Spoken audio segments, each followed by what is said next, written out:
heck was that?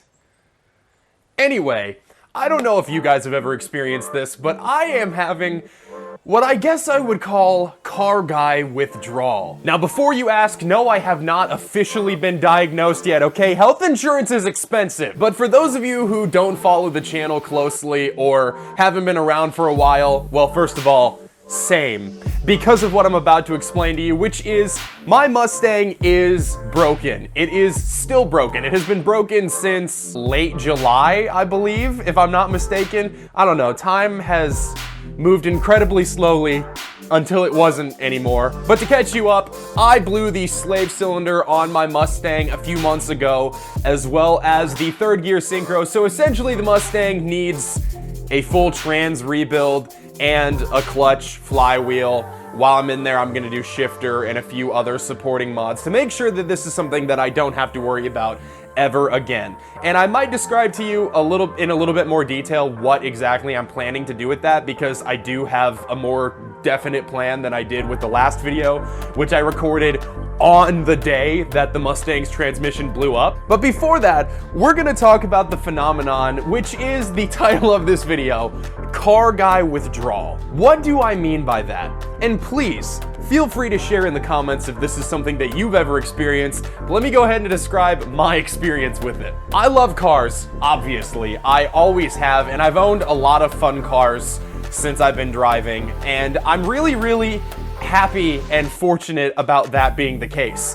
And up until this point, I've experienced little small failures that have kept me from driving or using my vehicles for, you know, a couple days or maybe a few weeks at a time, but I haven't ever experienced a serious or very major failure on a car up until this point, which I have to say I'm probably just lucky about, because a lot of people cannot say the same. Need this caffeine so I can tackle one of my addictions at least, which is spending unnecessary amounts of coffee, not the coffee itself. Come on, try to keep up. But here we are with the Mustang with a very major failure. A failure that, all in with everything that I'm going to do at the same time, is probably going to cost me close to $4,000 to fix. That's more than I have spent on some cars that I've bought before. That is in fact 10 times as much as was originally spent on my Dakota. And I know for some cars, $4,000 is a drop in the bucket. That's probably like a cabin air filter or something on a Bugatti Chiron, but that's besides the point. $4,000 for me as a middle-class person is a lot of money and not something that I just have out of pocket to spend. And on top of that, I have a lot of other bills and things that I've had to pay for.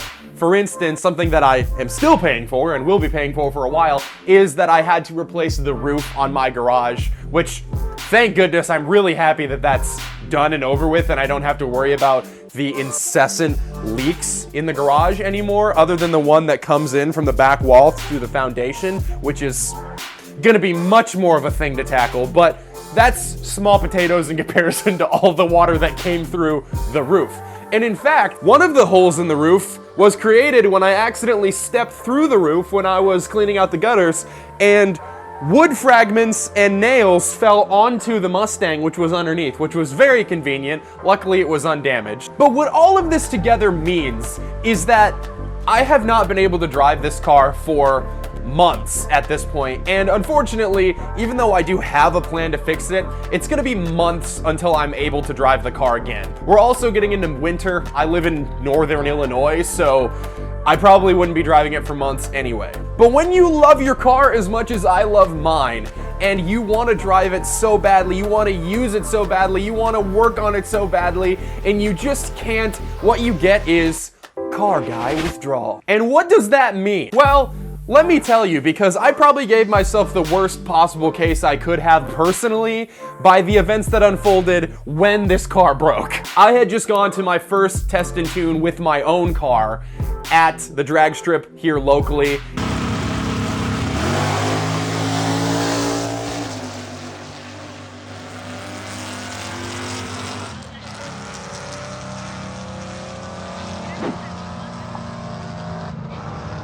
And I had a ton of fun and I could not wait to go back again. And I definitely got bit by the bug. I had wanted to go racing in, multiple different forms for a long time, but it really made me just fall in love with racing even more than I already was by doing it myself, and just want to get out there, do it more, spend more money on it.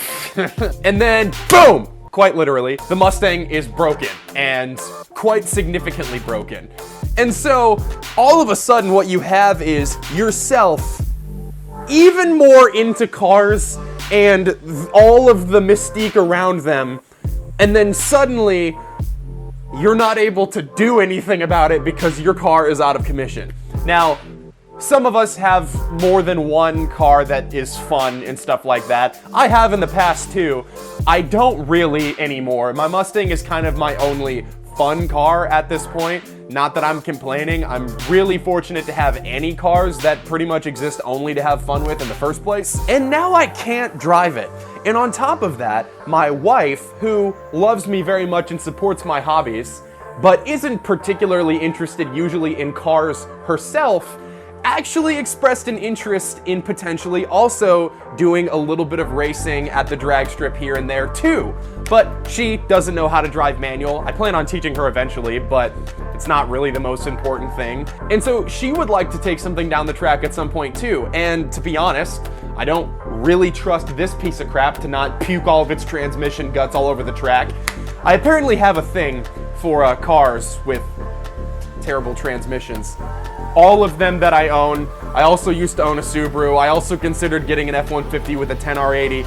I can't get away from this. I don't know what it is. Someone please help me. But what her expressing that interest gave me was an in for me to look at cars that I really like and have always wanted to do a project on that are automatic, like a 4th gen Camaro, or I don't know, maybe a Mitsubishi Evo 10 MR with the DCT 4070, another transmission that's famous for failing fantastically. What is wrong with me? And the 4L60 is the transmission that's in the Camaro.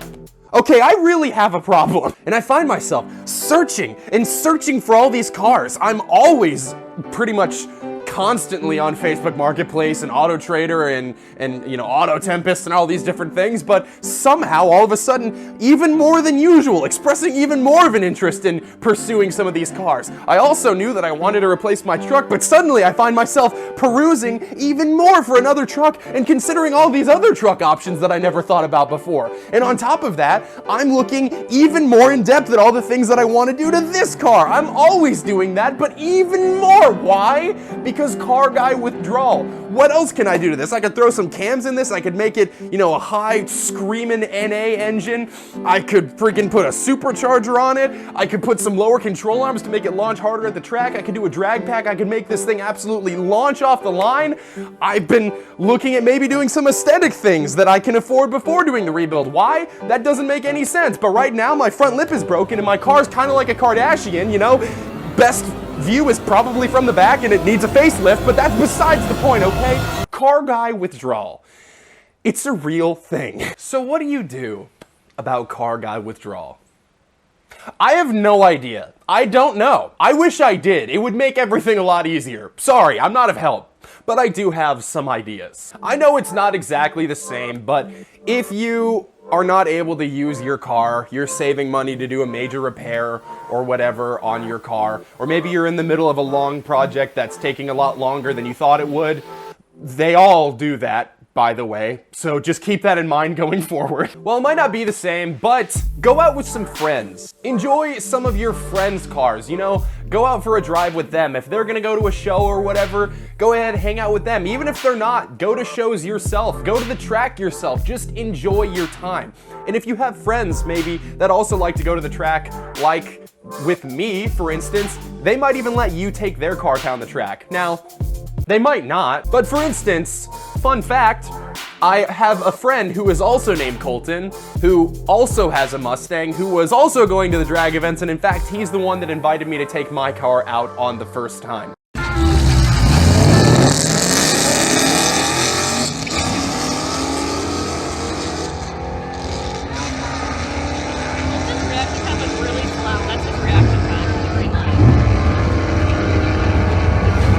Which Colton? And yes, I am also planning to eliminate him because there can only be one. But unfortunately, I have to delay that plan because he, you know, showed hospitality towards me or whatever and all that crap. It's a long story. But besides but he actually let me take his Mustang down the track. It's an SN95 with a Vortex supercharger, and that was a lot of fun. And although it did make me miss my car even more, it did scratch the itch temporarily, and that is something, to say the least. But another thing to keep in mind to help with the car guy withdrawal is that it's not going to last forever.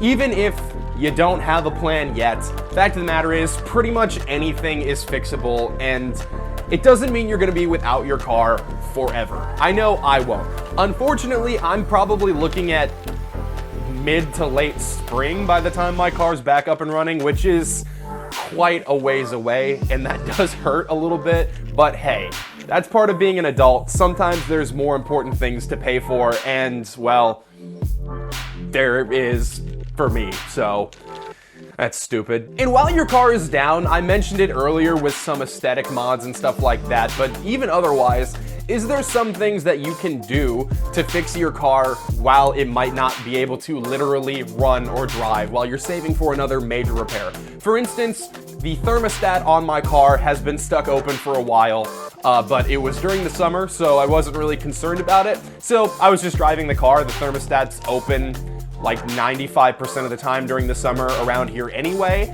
and so it was perfectly fine. But that's going to need to be repaired when this car is fixed, because temperatures might be a little bit cooler in spring, and it probably won't be an issue, but it's better to be safe than sorry. Well, that thermostat is only like 30 bucks, and I could replace that on this car while it's sitting here, and I probably will. Maybe it's not gonna have the car up and running, but it's another thing that I will enjoy because I enjoy working on my car in general, and hey, that's something. And another thing that might help, rather than doing a me, which is endlessly spiraling down the depressing pit of Facebook Marketplace at things you can't buy, you can plan what you're actually going to do for your car to get it back up and running if you don't have a plan yet.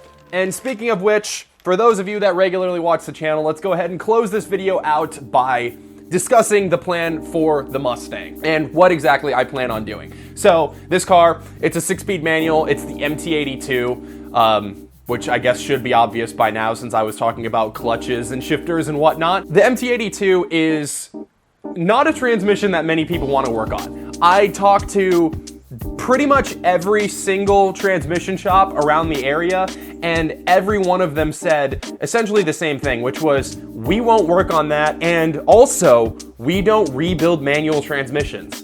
Which is really strange to me because internally, manual transmissions are far more simple than your average torque converter auto. So why a lot of them won't touch manuals is just kind of beyond me and doesn't make a lot of sense. And in fact, I had a phone call with the guy who I probably am going to send my transmission to, and he expressed the same sentiment, which was, that doesn't really make any sense. The fact of the matter is, I am not able to get this transmission rebuilt anywhere around my area, which is unfortunate. It means I'm going to have to ship it out of state. Now, I had considered rebuilding the transmission myself or with the help of friends, and ultimately, it's not like that's not doable, but I looked into the process and found that the MT82 appears to be a particularly annoying manual transmission to disassemble, reassemble, and just rebuild as a whole. Although the process is not particularly complicated, no step is really like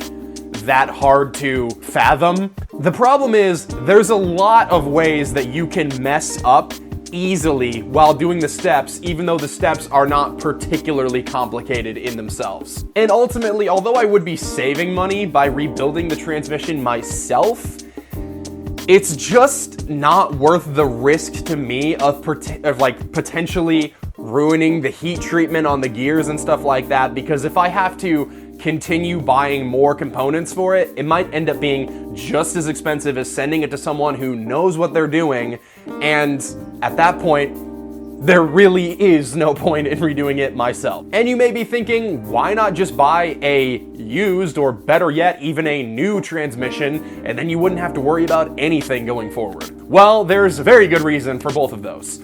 I looked into getting a lot of different used transmissions, and ultimately, what it comes down to is it's just risky. With a manual transmission, well, or really any transmission, you really have to take the word of the person that is selling the transmission as accurate, and you just have to trust them, which is a dangerous game to play. Because I mean, sure, by inspecting a manual transmission or automatic transmission, I suppose, you know, you can see if there's any play in the input shaft and see if there's an issue with, you know, the bearings or whatever. You can shift it, you know, into gear if the shifter is still connected and make sure that it physically engages every gear.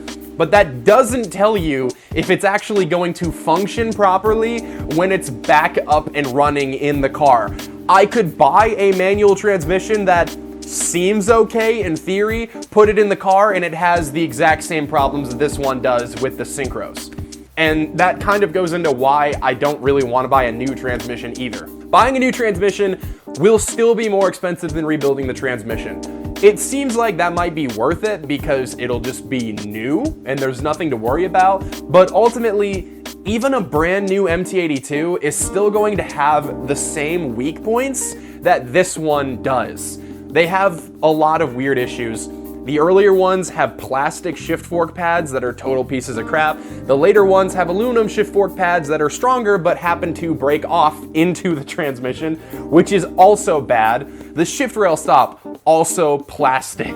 The synchro engagement rings on these are not a particularly grippy surface. They're brass, which is what ends up causing a lot of the issues with the synchros in the transmission, and therefore causes failures such as this one is experiencing. The guy who I'm going to send it to, which is Jay at Stick Shift Source down in Georgia, he had a video series on rebuilding the MT82. I think he's still actually doing that video series now. And both from watching those videos as well as talking to him on the phone, he's clearly super knowledgeable. He's very familiar with these transmissions, and when he rebuilds them right. He puts in billet shift fork pads that are much stronger. He welds the first to second shift fork pads so that that's not an issue for a bit of additional strength.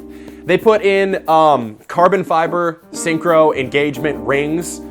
They do a billet shift rail stop. All of these things, as well as others that I'm sure that I'm forgetting, really make the MT82 that much stronger. And all of a sudden, this goes from kind of a crappy transmission into one that's actually relatively solid and shouldn't be an issue going forward. It should grab those gears way better and way more effortlessly, and it should be able to do so in a much more sturdy fashion. As far as I have heard and have been told, the actual gears that are physically being driven in the MT82 are pretty strong and aren't really the issue. It's more so the components around it, such as the synchronizer rings and those shift rails, the shift rail stop and the shift fork pads that really end up causing the issue. So having talked to him about my specific transmission and his process for what he does with it, by the time that he ships me a transmission, I ship the core back. It sounds like once everything's said and done, it's probably gonna be just under $2,000 or something like that, which is a lot of money, but ultimately it could be a lot worse. And of course, while I'm in there, which this is my biggest rabbit hole that becomes a problem for me all the time, the while you're in there effect, dangerous game, let me tell you. But while the transmission's out, I'm gonna do a better shifter while I'm at it, and there are far better shifters that are designed to actually be trans mount instead of chassis mount like the stock one, and that will be way easier to install with the transmission out. So we're gonna do a new shifter while the transmission's out. Of course, we're gonna do a new clutch. I'm probably gonna do an Exity twin disc. We're gonna do a new slave cylinder, considering that's actually what blew. And, you know, hard clutch line instead of the stock plastic one, because apparently 3/4 of the transmission components in this stock are plastic, which is genius, by the way. I'm sure there's other things I'm forgetting, but it should be back up and running, quite literally far better than ever and far stronger than ever once that's all said and done. And once that's done, I'm coming for the 12s at the drag strip. And more importantly, I'm coming for the 11s. The best time I managed with this car was a 13.3. And that was while not being able to shift particularly aggressive because of some of the clutch and shifter issues that I was having before. Also, never really being able to optimize the launch that well. So with all these transmission issues sorted out, with a little more tuning, maybe some two-step or something, some drag tires, some better lower control arms, this thing can absolutely do the 11s, especially with maybe a little splash E85, which I can do pretty easily with just a set of injectors. And we're gonna make this bad boy way faster. Just wait, I'm coming for you, 2025. I hope. I don't know, stuff keeps coming up, so maybe not, but hopefully. And this car, broken though it may be right now, will come back faster, better, stronger, more Daft Punk references. And I hope that you guys stick around to see it. And I hope that you enjoyed this video. And if you did, please consider giving it a like and subscribing to the channel so that you can see more of my content. I promise that there will be more to come, both before the Mustang is fixed and especially afterward. I am brainstorming all sorts of ideas that I can do while this car is broken, and while this car in the future is not broken, if you know what I'm saying.